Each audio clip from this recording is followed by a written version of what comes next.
देश का दिल अगर मध्य प्रदेश है तो भोपाल देश की धड़कन है। वैसे ही रिलीजियस पॉइंट्स हैं आपके पास। ओमकारेश्वर, महाकाल वगैरह का डेवलपमेंट देख के आपको नहीं लगता कितना पोटेंशियल है? करिए। कि यह शहर रहने लायक ही नहीं है बल्कि बिजनेस करने लायक भी है और एंजॉय करने लायक भी है। हम 1000 साल पुरानी स्मार्ट सिटी हैं। फेंकेगा पैसा जैसा अरब में फेंकता है मक्के के लिए, फेंकेगा पैसा, वो देंगे। लड़ाई शब्दों की या कमरे में बैठ के करने के लिए होगी। हमें हर उस दरवाजे को खटखटाना होगा यहाँ से निर्णय लिए जाते हैं कि शहर कैसे डेवलप होगी। जैसे आप विटामिन डेफिशिएंट थे तो आपने कुछ मल्टीविटामिन लिए तो अब आप थोड़े ठीक हो गए हो, लेकिन अभी आपको हेल्दी बनना है, मैराथन दौड़ना है या आपको एक फुटबॉल खेलना है 2 घंटे का, वो एनर्जी लाने के लिए भी काफी काम करने की जरूरत है। जो कमिटमेंट है वो रहेगा तो कमाल का भोपाल बनेगा। भोपाल तालाबों का शहर, सुकून का शहर। भोपाल वो शहर है जहां जिंदगी की दौड़ भाग मध्यम हो जाती है, जहां दिल की धड़कनें बेकरारी नहीं आराम पाती हैं। सब्ज पत्तों से लेकर हसीन पहाड़ियों तक जाने क्या कुछ है जिसे भोपाल कहते हैं। चाहे जिस रुख से भी देखें खुशनुमा भोपाल है। सच तो ये है अब भी फख्रे मालवा भोपाल है। दूर तक फैले पहाड़ी सिलसिलों के जेरो बम, जैसे एक मौजे तला तुम पर बसा भोपाल है। इसके तालाबों में जैसे शाम सोना घोल दे, सुबह जैसे एक चांदी की कवा भोपाल है। सोचिए तो रेशमी आंचल सा लहराता हुआ, देखिए तो सब्ज पत्तों से घिरा भोपाल है। जिसने इसका हुस्न देखा इसका दीवाना हुआ। सच तो ये है आज भी काफिर अदा भोपाल है। खुश्क पेड़ों पर भी रहती हैं यहाँ शादाबियाँ, जाने किन होठों की मांगी एक दुआ भोपाल है। हिंद के नक्शे पे खित्ता नुमाया देखकर उसने पूछा क्या है ये, मैंने कहा भोपाल है।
जब से इंसान ने बसना शुरू किया उसने बेहतर से बेहतर जगह का चयन किया।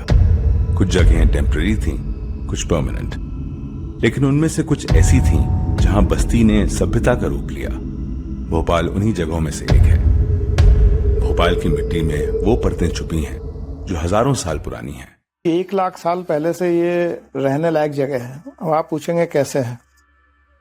आप जानते हैं कि यूनेस्को वर्ल्ड हेरिटेज साइट है भीमबेटका, जो भीमबेटका से लेके और कठोतिया से लेके और भोपाल के श्यामला हिल्स तक जो रॉक पेंटिंग्स मिलती हैं जिन्हें हम भित्ति चित्र कहते हैं, वो आदि मानवों ने पाषाण काल में बनाए थे। और पाषाण काल की जो कार्बन रेटिंग है वो 30,000 साल से 1 लाख साल पहले की मानी गई है। ये तो स्टेब्लिश फैक्ट है क्योंकि यूनेस्को की वर्ल्ड हेरिटेज साइट में शामिल है।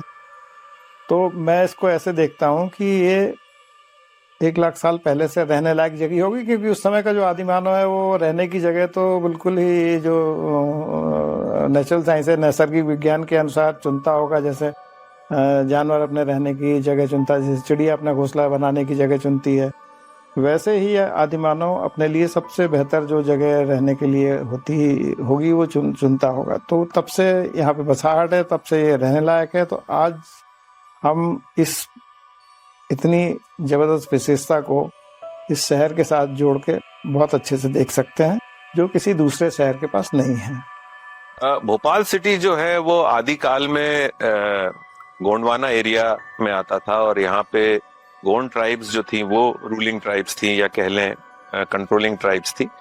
उसके बाद उज्जैन के परमार रूलर्स जो थे उनका इन्फ्लुएंस यहाँ आया। राजा भोज ने यहाँ पे भोजपुर टेम्पल बनाना चाहा था। कुछ उनकी रिलीजियस बिलीफ्स थी कि इतने नदियों का पानी अगर आएगा और उससे एक डैम बनेगा और उससे शिवलिंग की बराबर पूजा होगी तो उससे फायदा होता है। तो ये जो कोलास नदी और कुछ नदियों थी, इनका फ्लो दूसरी तरफ था, तो यहाँ से डैम करके इनके फ्लो को उस तरफ उनने डाइवर्ट किया कि इतनी नदियां और इतनी उपनदियां जुड़ेंगी तो वैसा पानी बनेगा।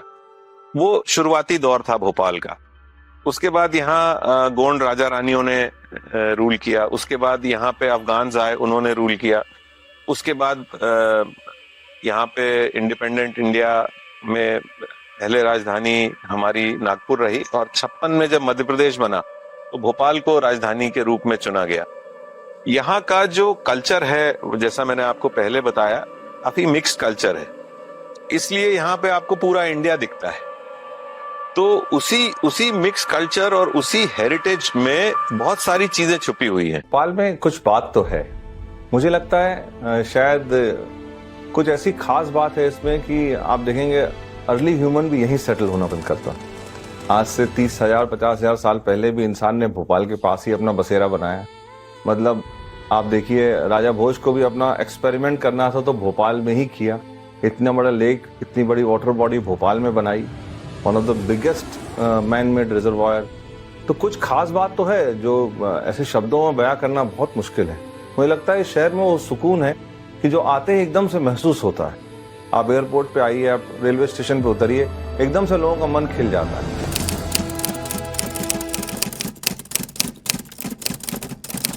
भारत में बहुत कम शहर ऐसे हैं जिनके क्षेत्र में 2 वर्ल्ड हेरिटेज साइट्स मौजूद हैं।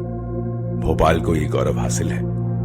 एक है भीमबेटका की गुफाएं, जो मानव की आदिकाल सभ्यता का सबूत है, और दूसरा है सांची के स्तूप, जो बौद्ध परंपरा का प्रतीक है।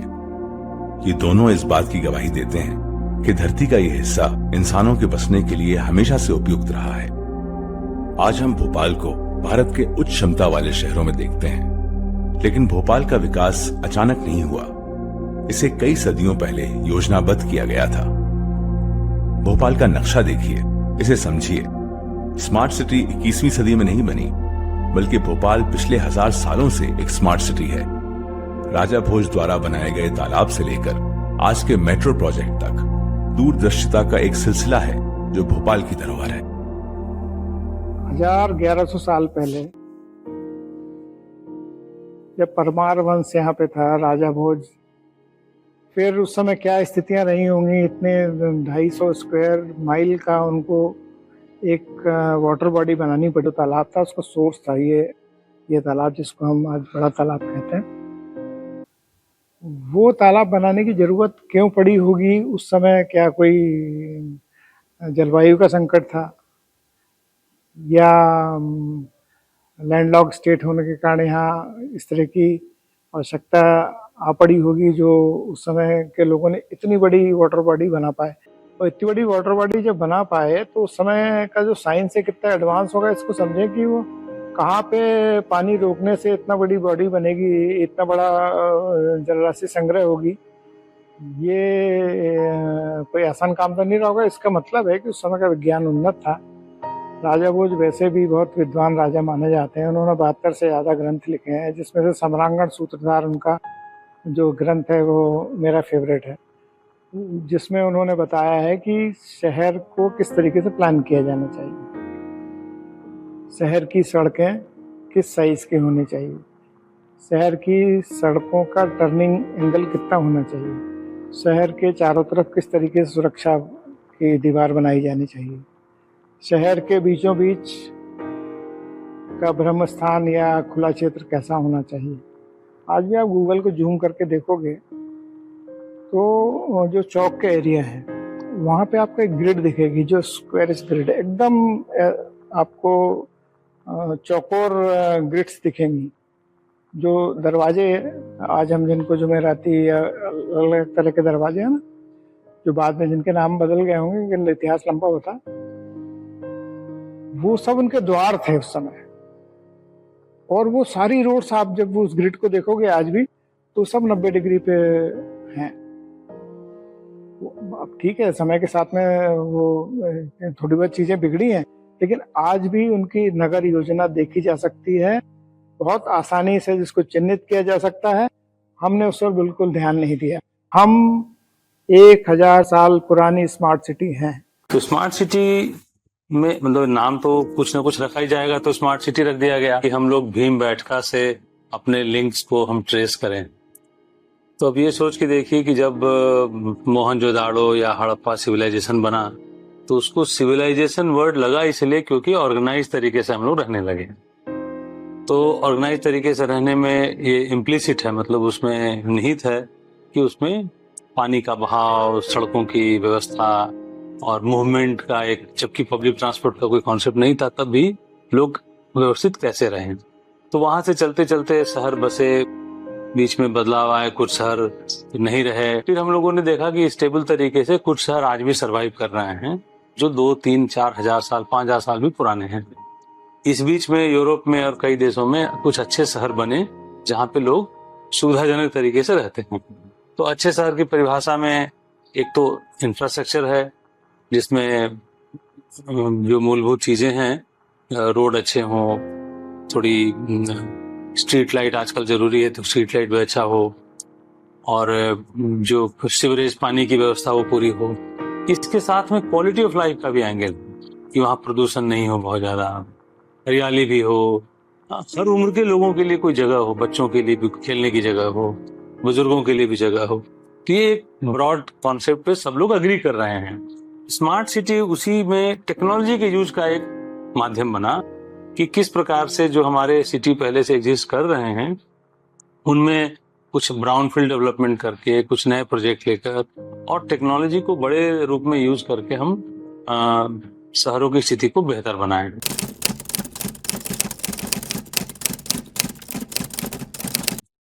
लेकिन जैसे हर कहानी में एक मुश्किल मोड़ आता है, भोपाल ने भी एक ऐसा मोड़ 1984 में देखा जिसने इस शहर की पहचान को हमेशा के लिए बदल दिया। भोपाल गैस ट्रेजेडी एक बड़ा ही दर्दनाक वाकया था जिसने न सिर्फ कई जानें ली बल्कि एक बढ़ते हुए शहर को अचानक बहुत पीछे धकेल दिया। दुनिया भर में भोपाल का नाम इस दर्दनाक हादसे से जुड़ गया, लेकिन इस तकलीफदेह घाव के बावजूद भोपाल ने कभी हार नहीं मानी। वो दुखद घटना इतिहास में दर्ज जरूर हुई, लेकिन भोपाल की पहचान उसकी रेसिलियंस और उसके फाइट बैक स्पिरिट से बनी। तो भोपाल में 84 में बड़ी गैस ट्रेजेडी हुई। उस अपराध बोध ने बहुत साल तक भोपाल को जकड़े रहा। तो लोगों ने बोल्ड सोचना, थोड़ा आगे बढ़ने की वो गति रोक करके पहले ठीक हो जाएं। और फिर ये अनफॉर्चुनेट इंसिडेंट हुआ जो ह्यूमन लैप्स है, ये कहीं भी हो सकता है, यहाँ हुआ। इसकी बुराई भोपाल को बहुत मिली, लेकिन इससे सबक भी बहुत मिले और वो देखने को मिला जो कहीं देखने को नहीं मिलता है। सबक ये मिले कि ऐसी जो इंडस्ट्रीज हैं जिसमें इस तरह के खतरे रहते हैं उनको एक सेफ डिस्टेंस पे लोकेट करना चाहिए। और जो अच्छी चीज देखने को वो मिली, वो ये मिली कि विपत्ति में कैसे एक ऐसा शहर जो मल्टी कल्चरल टाउन है, यहाँ पे आपको सदर्न टिप ऑफ इंडिया से लेके कश्मीर, गुजरात से लेके आप नेपाल बॉर्डर तक चले जाइए, हर जगह का इंसान यहाँ मिल जाएगा और उनका कल्चर, उनकी अच्छाई, उनका जो एक साथ मिलके रहने की एक भावना है वो यहाँ आपको दिखेगी। और गैस ट्रेजेडी के टाइम पे ये बहुत उठ के दिखी। गैस ट्रेजेडी का ऐसा टाइम था जब सबको जान का खतरा था, जान से बड़ी कोई चीज नहीं होती, लेकिन उसको दांव पे लगा के लोगों ने एक दूसरे की मदद की, जो सब कुछ दिखाता है और एक शहर का ऐसा कल्चर दिखाता है जो अनुकरणीय है, प्रशंसनीय है, जिसको पूरे भारत में फॉलो करना चाहिए। ऐसी त्रासदियाँ या तो वर्ल्ड वार II के दौरान किसी युद्धग्रस्त शहर में हुई हैं या हिरोशिमा नागासाकी की तुलना इससे की जा सकती है, लेकिन उसके बाद उन शहरों को जिस तरीके से राहत देके संवारा गया वो इस शहर के साथ नहीं हुआ। इस शहर के लोगों की पीड़ा और चूंकि नंबर होते हैं सिर्फ, तो उन शहरों का तो उद्धार हुआ। तो हम सिर्फ नागासाकी, हिरोशिमा नागासाकी से इसकी तुलना कर सकते हैं।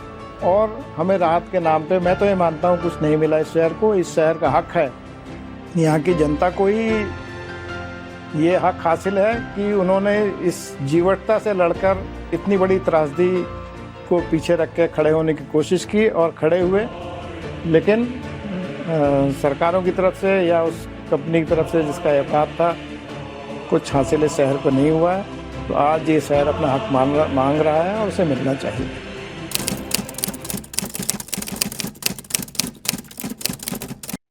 एक वक्त था जब भोपाल सिर्फ एक खूबसूरत शहर ही नहीं बल्कि उन शहरों से भी आगे था जो आज विकास के स्तंभ बने हुए हैं, पर किसी वजह से ये शहर पीछे रह गया।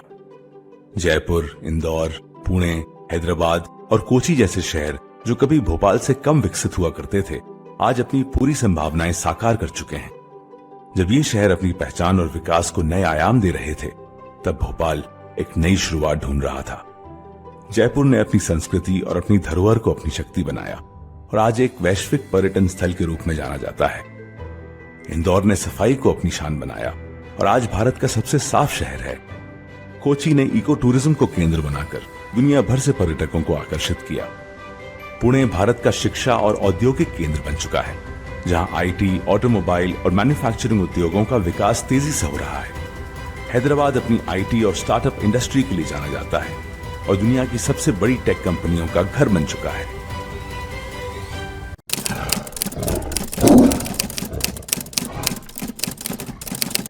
यहाँ पर रियल एस्टेट के अलावा मुझे लगता है कि लॉजिस्टिक्स का एक अपकमिंग मार्केट भोपाल है जो बन रहा है। टूरिज्म की बहुत गुंजाइश है। इनफैक्ट जब से हॉस्पिटल्स वगैरह अच्छे आए हैं, एम्स आया है, मुझे लगता है मेडिकल टूरिज्म बहुत अच्छा हो सकता है। और भोपाल में एक्सपीरियंसेस की बहुत गुंजाइश, जैसे अभी आप देख रहे हैं बहुत होटल्स खुल रहे हैं क्योंकि लोग भोपाल में इन चीजों को बहुत पसंद कर रहे हैं और भोपाल से बाहर आने वाले लोग भी भोपाल में कुछ ऐसा चाहते हैं। तो hospitality business can come as a big time here. और दूसरा, इसके अलावा अपन देख रहे हैं कि जो स्मार्ट बिजनेसेस हैं उनकी भोपाल में गुंजाइश है क्योंकि यहाँ एजुकेशन सेंटर बहुत अच्छे हैं, बहुत अच्छा टैलेंट बेस है, पर यह है कि उनको उतनी अपॉर्चुनिटी मिल नहीं पाती। अगर किसी तरीके से कुछ इंडस्ट्रीज यहाँ डेवलप हो जाएं, जिसका काफी पोटेंशियल लग रहा है, तो मुझे लगता है कि स्मार्ट इंडस्ट्रीज, ईवी बिजनेस या जो भी नई टेक्नोलॉजी बिजनेसेस हैं भोपाल में बहुत अच्छे कर सकते हैं। कि भोपाल हमारे देश का सबसे सुंदर शहर है, सबसे ज़्यादा झीलों वाला शहर है और केंद्र में है, दिल में है। तो दिल में है तो दिल में तो सब कुछ आ सकता है। दिल ही तो है जो सब कुछ काम करता है। तो हमें कोशिश करनी चाहिए। भोपाल और भोपाल के आसपास बहुत सारा खाली एरिया है। देश की जितनी बड़ी लॉजिस्टिक इंडस्ट्रीज़ है, क्योंकि यहाँ से सब चीज़ें आसान है पूरे देश में भेजना है। बीच में आप रहोगे तो सब तरफ भेजना आसान है। तो लॉजिस्टिक्स से रिलेटेड है। यहाँ पर बहुत बड़ा BHEL का हब है, तो वहाँ की जितनी एंसिलरी यूनिट है वो सब आ सकती है। BHEL के पास बहुत बड़ी जगह खाली हुई है, तो हैवी इंडस्ट्रीज भी बहुत सारी आ सकती है। इसको बहुत है, बस अब शुरुआत होनी है। हिंदुस्तान के हाथ में है बिल्कुल, और इसकी नेचुरली बहुत ही ब्यूटीफुल प्लेस है। क्लाइमेट बहुत अच्छा है, चारों तरफ जंगल से सराउंडिंग है। शायद किसी और शहर के अंदर जंगल या तालाब नहीं होगा जो हमारे शहर में है। सेंट्रली कनेक्टेड है, तो एक तो लॉजिस्टिक के मामले में भोपाल बहुत अच्छा है। भोपाल की सीनिक ब्यूटी बहुत अच्छी है। Bhopal is one of the best city for the रहने के लिए सबसे अच्छी सिटी है। यहाँ आज भी पॉल्यूशन का लेवल और बाकी सारे पैरामीटर्स में आप देखेंगे तो भोपाल सेकंड नंबर पे आता है इंडिया में। तो भोपाल में मैं सभी इन्वेस्टर्स का वेलकम भी करूँगा। भोपाल शहर बहुत अच्छा है, यहाँ के लोग बहुत अच्छे हैं। यहाँ पे भोपाल का तो मैं जानता हूँ, जो भोपाल में एक बार आ जाता है वो भोपाल में ही मकान लेता है और भोपाल में ही रहता है। भोपाल में अगर कोई आदमी आया है तो समझो उसकी लॉटरी खुल गई है। और भोपाल से बढ़िया शहर हिंदुस्तान में तो नहीं है, तो तय बात। यहाँ पे हेरिटेज है, यहाँ पे वाइल्ड लाइफ है, यहाँ पे रिलीजियस टूरिज्म है, यहाँ पे वाटर टूरिज्म है, यहाँ पे हिल टूरिज्म है। यहाँ पे ऐसा कोई नेचुरल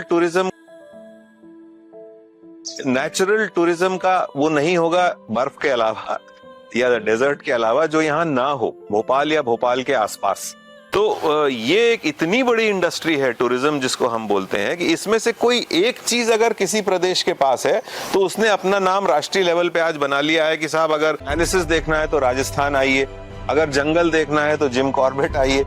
और वो सारी संपदाएं, वो सारी चीजें हमारे पास इफरात मौजूद हैं।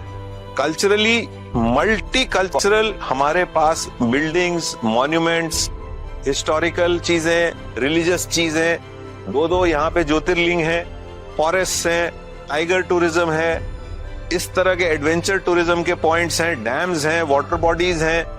तो ऐसी कोई चीज नहीं है जिसका हम फायदा उठा के यहाँ टूरिज्म नहीं डेवलप कर सकते।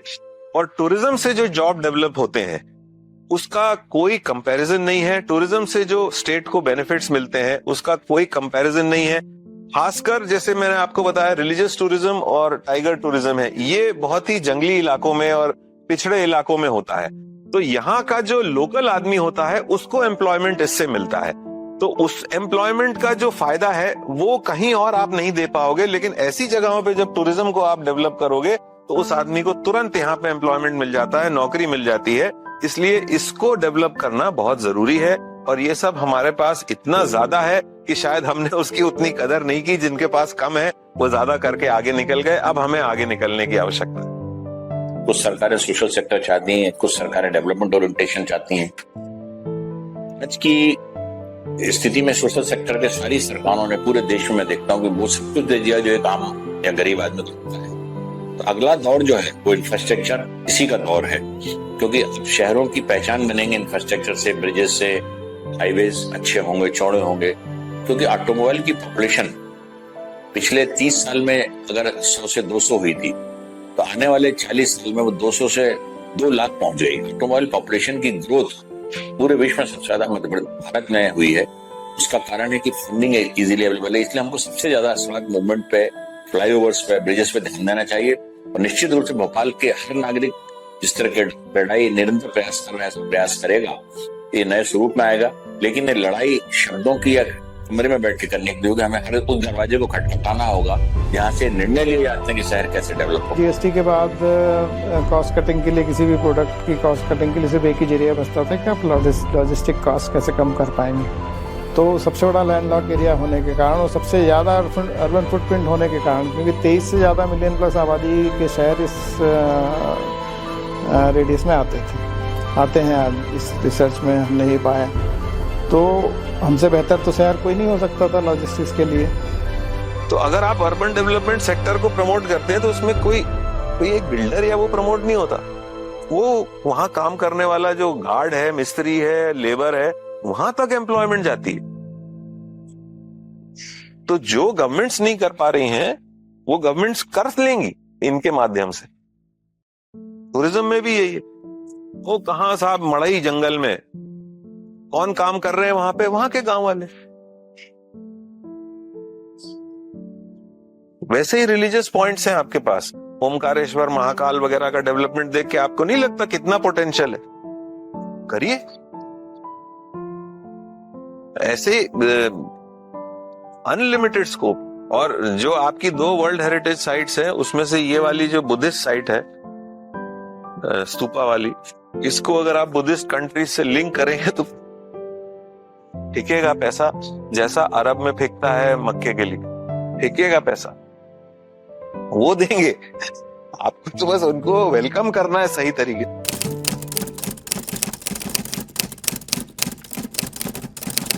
गैस ट्रेजेडी को 40 साल गुजर चुके हैं और भोपाल एक बार फिर से अपनी पूरी ताकत के साथ खड़ा हुआ है। सालों की स्ट्रगल के बाद अब ये शहर अपनी शक्तियों को पहचान रहा है। यहाँ के लोग, यहाँ का कारोबार, यहाँ की सरकार सब मिलकर भोपाल को भारत के सबसे तेजी से बढ़ते शहरों में शामिल कर रहे हैं। पर अब आगे क्या?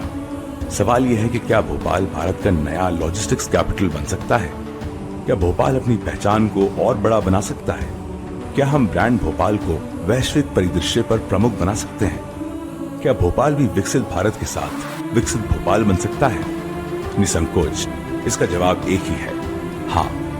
अगर सही पॉलिसीज लागू की जाएं, अगर भोपाल की सेंट्रल लोकेशन का लाभ उठाया जाए, अगर बिजनेसेस को सही दिशा दी जाए, तो ये शहर सिर्फ भारत का नहीं बल्कि दुनिया की सबसे मूल्यवान महानगरों की सूची में अपनी जगह बना लेगा। जैसा अभी गवर्नमेंट ने डिसीजन लिया है कि इंदौर और भोपाल और उसके आसपास के एरिया को मिलाकर 2 मेट्रोपॉलिटन एरिया बनाने जा रहे हैं, तो उससे एक फ़ायदा मिलेगा कि हम एक रीजनल लेवल पे ट्रांसपोर्ट, स्पेशली पब्लिक ट्रांसपोर्ट और हाउसिंग और इंफ्रास्ट्रक्चर को प्लान कर सकेंगे, चाहे वो लैंडफिल साइट हो, चाहे वो सीवरेज का वो फैसिलिटी हो, क्योंकि ये ऐसे बड़े जो इंफ्रास्ट्रक्चर प्रोजेक्ट होते हैं ये किसी कॉलोनी मोहल्ले या किसी एक गाँव या किसी एक वार्ड के लिए नहीं होते हैं, बड़े स्केल के होते हैं, तो इसे ये एड्रेस होगा। और दूसरा इसका फ़ायदा ये है कि फिर जब ये सिस्टम ठीक हो जाएगा तो लोगों को फिजिकली उठ के बैरसिया से भोपाल आने की या सीहोर से भोपाल आने की या रायसेन से भोपाल आने की ज़रूरत नहीं पड़ेगी।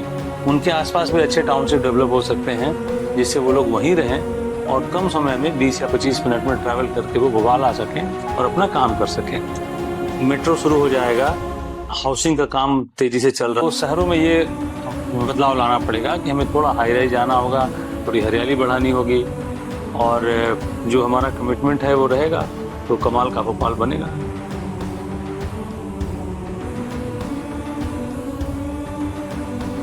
खूबसूरती को बहुत लंबे समय तक छुपाया नहीं जा सकता, वो तो एक दिन लोगों की नज़र में आती ही है। और अभी ये समय आ गया है कि हमारा खूबसूरत शहर दुनिया के सामने दिखने लगा है।